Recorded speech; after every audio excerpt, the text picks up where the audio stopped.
Hey guys, this is BBZ with BBZ Staking, and today I'm thrilled to be able to say that apestyles, aka John Van Fleet, and I have finally put together a piece of content.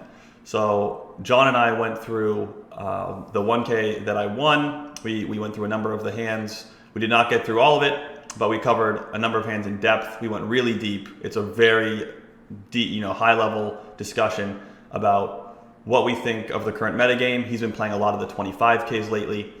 Going on 250 to 500K swings very regularly, and we were able to dissect some of the limb first in strategies that he's been encountering, talk about some of the counter strategies that we might use. We talked about multi-way pots and some of the quantitative methods that we're using to deal with those situations, and all in all, just a really high level discussion, and you guys get a really quick introduction to it right now.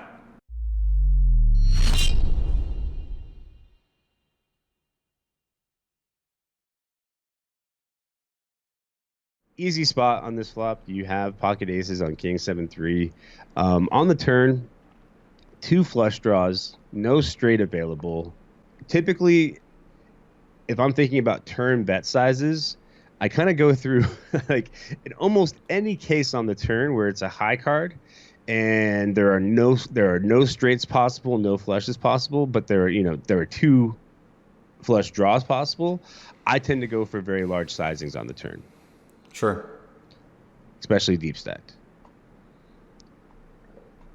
And you did.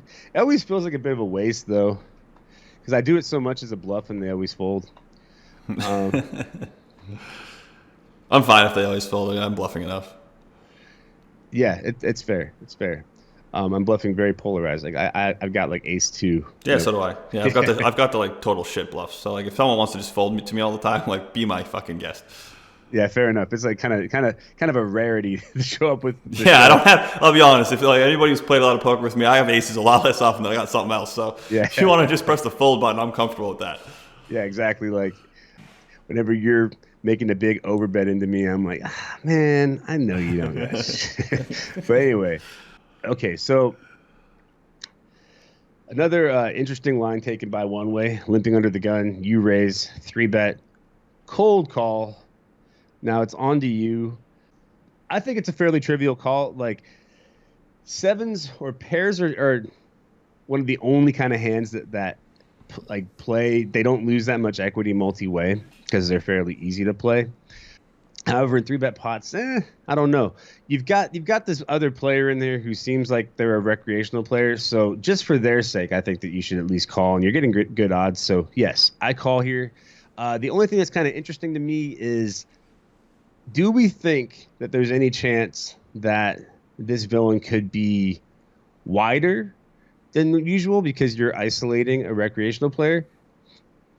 Yeah, I mean, it's totally possible. I mean, I don't have like a lot of insight into how this player would have responded. Like they haven't done this yet, right? So I don't have a lot of insight into how this player would have responded to that type of an action. But you can speculate that the range might be wider than normal. See, I actually kind of set you up there because I don't really think so. I mean, you 4X'd, you know what I mean? Like versus an under the gun limp. Like I think the villain's probably got a fairly typical 3-bet range here. Sure. But yeah, I think it. I mean, I was basically saying I don't have any basis to make that decision, but yeah. You could speculate about it, which is like, I mean, I'm pretty comfortable with the position. I'd say the same thing again, knowing the way that you feel about it now. Yeah. I didn't mean to ask like a leading question. Sure. I was like, but yeah, I think that you can't really say too much about I have no idea. Strength one way or the other. It's probably just looks like a 3-bet range. For sure, there's some chance they could be just totally getting out of line, but not like there's no reason to think that at this point. Yep, totally agree. And if you did really think that, I think you would have called or done something here other than fold. Yeah, sure. So I think that it's actually worth talking about. Like, you this is, what do you think? Like maybe a top 20% board for top 25% board for pocket sevens. Yep. Yeah. And still mucked. Yeah, we still mucked. How come? Sure. So I mean, like when I'm playing, like I'm aware that One Way is a fish, and that like he's not going to maybe clear certain things, and thinking that he's going to think differently about the game than I am. But like I'm still going to be trying to like think about what I think the drivers are that that govern this situation. And so for me, it's really just a math problem because I don't have solvers that have like worked this shit out. Even if I did, they wouldn't really be all that relevant to one way. So I'm going to break this down into a simple math problem for myself too, and then go from there. So I'll explain it. So my opponent's betting 15, the total pot's 60. So he's betting what ends up being 1/4 out of what's in the middle. He's betting a third pot, but it ends up being, his bet divided by the total pot after his bet's dragged in is 1/4. So that's 25%. That's going to be the total fold frequency that we can allow both One Way and BigBluffzinc to have in this scenario. So I hope you enjoyed that brief introduction to my conversation with apestyles. John and I both come from different schools. We both do our own work, but we both do a lot of it.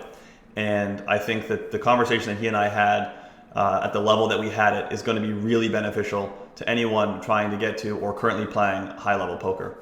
So you guys can check that out on bbzstaking.com. I look forward to seeing you there, and I'll talk to you later. Bye-bye.